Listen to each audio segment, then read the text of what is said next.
Fica de olho nessas meninas.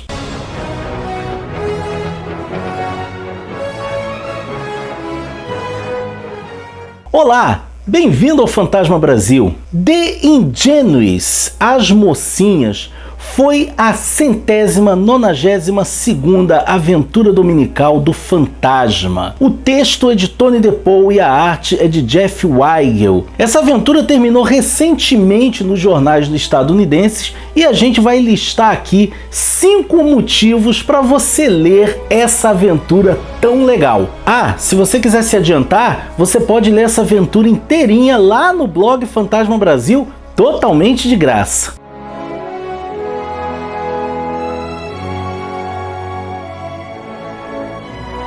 A história tem como foco uma aventura envolvendo 2 meninas da tribo dos Mori, Abel e Nayo. O fantasma vai até a Vila Mori, onde ele foi convidado a participar da cerimônia anual de maturidade. É uma cerimônia Mori em que os meninos, os jovens rapazes Mori, se lançam em uma aventura marítima e quando eles voltam, eles são considerados homens. O fantasma já participou de diversas dessas corridas e ele sempre curte muito porque ele gosta de estar no mar. Acontece que Abel e Nayo são 2 moças que querem que as mulheres tenham o direito de também participar dessa cerimônia. Afinal de contas, os rapazes vão para o mar, têm uma aventura e quando voltam são considerados homens. E as mulheres? Elas inclusive abordam o fantasma e perguntam a ele: não é verdade, fantasma, que os tempos estão mudando e que as coisas precisam se adequar às novas realidades?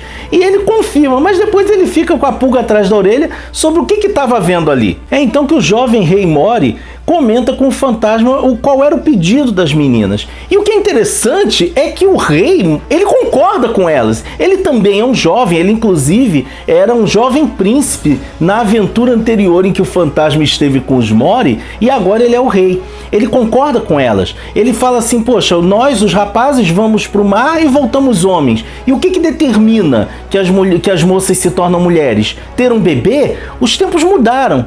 Mas ele não pode bater de frente com os mais velhos da aldeia, os anciãos, porque isso pode acabar criando alguns problemas para o seu reino. Afinal de contas, ele é um rei recente, ele começou agora o seu reinado. E aí a gente vê muito legal o fantasma dizendo, né, que nós, os Walker, não temos a menor dúvida de que as mulheres são tão capazes quanto nós. E aí ele lembra da sua ancestral, a Julie, que substituiu o irmão quando esse ficou ferido. Então a gente vê assim de uma forma muito bacana como as aventuras do fantasma conseguem manter um pé na tradição, mas ao mesmo tempo ir apresentando essas mudanças de paradigma. É interessante porque as meninas Mori, mesmo com o fantasma dizendo para elas: olha, o rei de vocês, ele está do seu lado, só dá tempo a ele para ele mudar as coisas, elas resolvem tomar iniciativa e partir numa aventura por conta própria. E aí a gente tem uma grata surpresa, porque qual é a aventura que elas se lançam? Eu pensei, sinceramente, quando comecei a ler,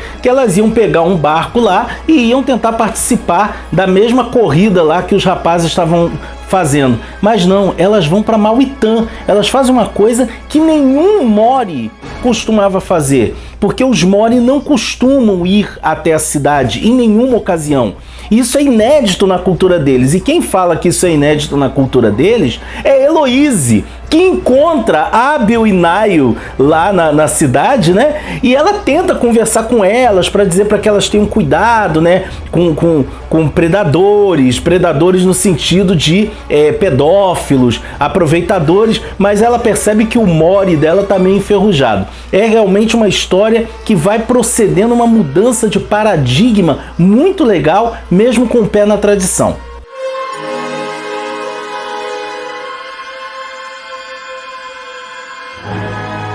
Outra coisa bacana dessa história é como ela tem um pé muito grande na atualidade. É meio que um desenvolvimento do motivo anterior, né? Porque, por exemplo, você vê que as meninas vão para a cidade, o fantasma descobre para onde elas foram, graças a um rastreador Mori, E você vê que elas estão lá andando com aqueles trajes e as pessoas ajudam elas, né? Elas até acham curioso que ninguém cobra delas nada pelas comidas na feira. Elas conseguem ir praticamente para todos os lugares sem ter que pagar nada. E aí, enquanto o fantasma tá questionando, tem uma moça que fala com ele: eu acho que isso aí é algum tipo de experimento social. Ou elas são estudantes da faculdade de Mauitã fazendo uma experiência, ou são artistas performáticas porque estão andando com essas roupas. É muito legal esse aspecto do hoje, né? Que é tão comum esses experimentos sociais que o pessoal filma, inclusive, né? Essas performances, isso virou algo muito comum. Outro aspecto da atualidade que tem nessa história, que é um aspecto até tenebroso, é que Abel e Niall acabam entrando na mira de um traficante de mulheres.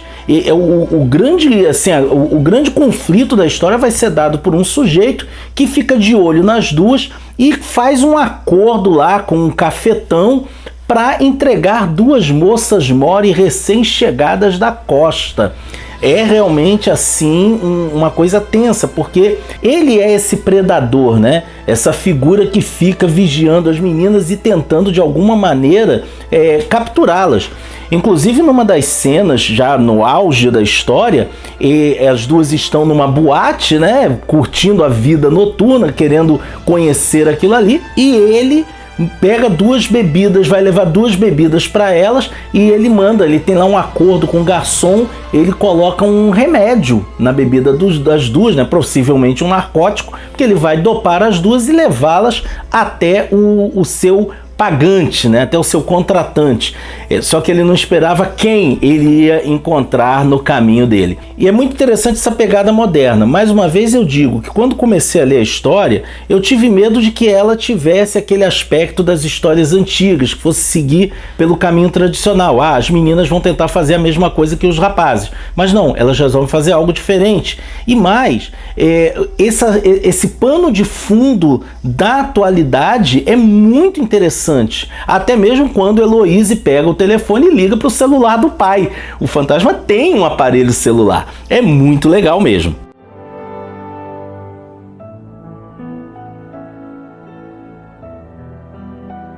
Eu acho que não é segredo para ninguém o quanto eu gosto do trabalho do Jeff Weigel na arte do fantasma. O Jeff faz um trabalho maravilhoso e, mais uma vez, nessa história, eu tenho que destacar o trabalho dele, sabe, na arte das tiras dominicais. O fantasma é uma pessoa robusta, as moças, você não tem todo mundo muito igual, cada uma das duas tem uma vestimenta específica, mostrando a riqueza da cultura mori. Os planos de fundo são interessantíssimos, são muito bem detalhados, realmente assim muito bacana, casou muito bem com o roteiro escrito pelo Tony DePaul.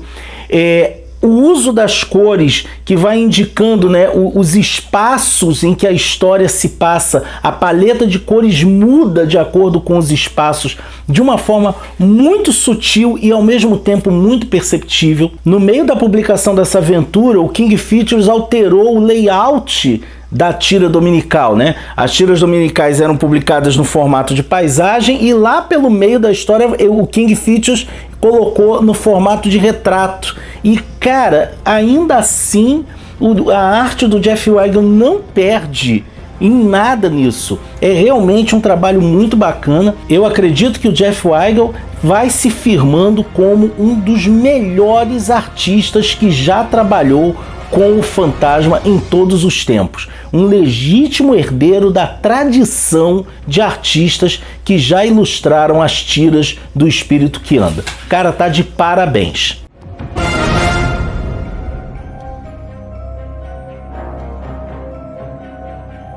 Gente, uma coisa muito bacana que o Jeff Weigel tem feito no trabalho dele com o fantasma é inserir pequenas participações especiais dentro das suas histórias.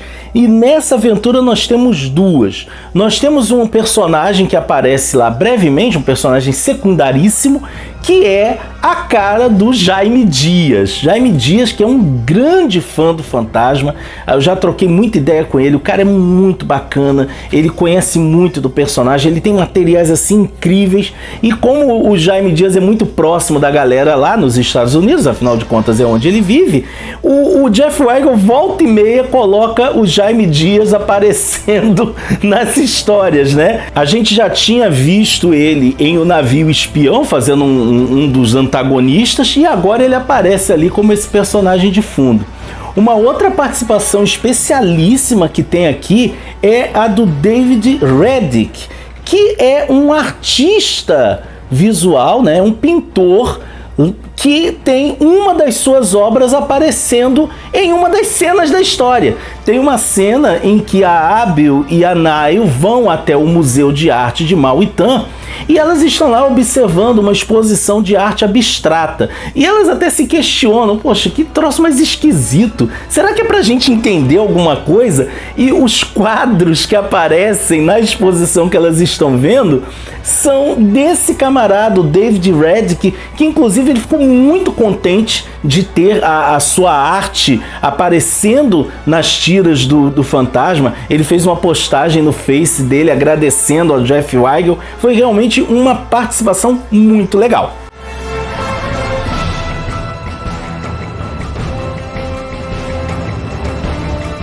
Agora, para mim, a melhor parte dessa história foi ver como os velhos ditados da selva foram utilizados nessa aventura de uma forma muito interessante, sem nem precisar ser citados o tempo todo. A gente tem o mais óbvio, que é aquele, né? O fantasma é violento com os violentos. Ele inclusive aparece escrito com um complemento, também com os nojentos. É um negócio assim, o momento em que o fantasma ele se irrita lá, ele pega o sujeito que queria vender as meninas. Gente, é espetacular. Você vê a ira do fantasma ao lidar com esse sujeito. Tem uma cena que ele pega o cara pelo pescoço, você vê aquele homem com aquela mão imensa, e aí ele manda o cara bater na janela da limusine lá do cara que tinha contratado ele para vender as meninas.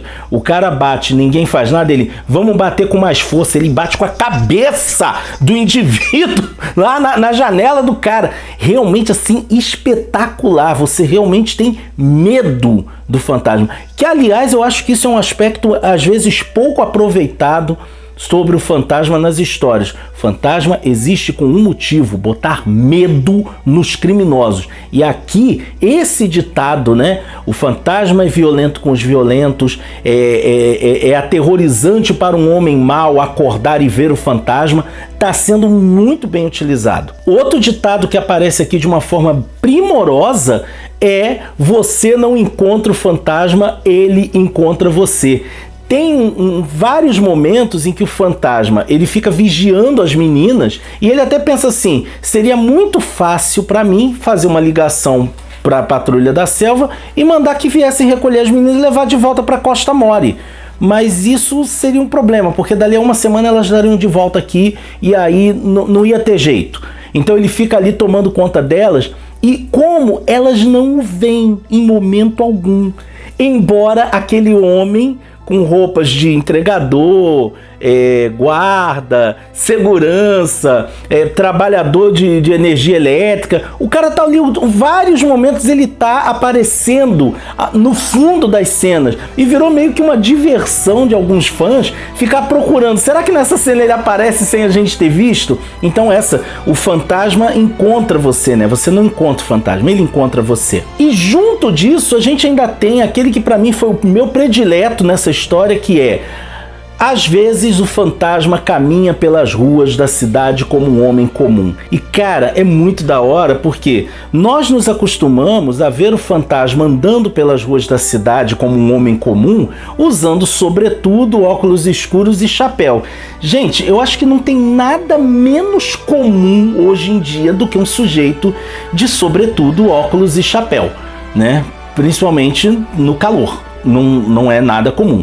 E aí a gente vê o fantasma aparecendo, primeiro com as roupas que ele já tinha aparecido, né, nas cenas anteriores, aquelas roupas em que ele se confunde na multidão, mas tem um momento que é muito bacana, que ele tá de terno e gravata. E aí as meninas, Abel e Naio, elas conseguem entrar numa boate, porque todo mundo conhecia, todo mundo tinha ouvido falar das meninas. E o fantasma pensa, bom, eu posso ficar aqui fora esperando elas saírem. É quando ele vê o tal lá, o cara que queria vender as meninas lá pro cafetão, pro traficante de mulheres, entrando porque ele molhou a mão do guarda. Ele pega e vai passando na frente de todo mundo. Quando o segurança tenta pará-lo, o que que ele faz? O que que ele faz? Não, ele não bate no segurança. Ele puxa o seu distintivo de comandantes da patrulha da selva. Gente, ele dá uma carteirada. É a coisa mais... Cara, tem coisa mais homem comum do que isso, gente. Ele dá uma carteirada. Então, foi muito bacana a maneira como os ditados da selva foram utilizados nessa aventura. O desfecho dela é muito legal e eu não vou contar não. Se você quiser conhecer como termina essa história, vai lá no blog Fantasma Brasil, vai ler essa história na íntegra, gratuitamente, para você se divertir. Se você gostou do nosso vídeo, não deixe de curtir e compartilhá-lo nas suas redes sociais. Não deixe também de continuar ajudando o nosso canalzinho, fazendo suas compras na Amazon pelos links do Fantasma Brasil que ficam na descrição do vídeo. Entrando pelo link do Fantasma Brasil na Amazon, qualquer coisa que você comprar lá, você vai estar ajudando o nosso canalzinho a continuar com o seu trabalho. E não deixe também de se inscrever no nosso canal e de nos seguir nas redes sociais, Facebook, Instagram e Twitter, porque assim você fica por dentro de tudo que acontece no fascinante universo do espírito que anda. Ok? Vejo você por aí, hein?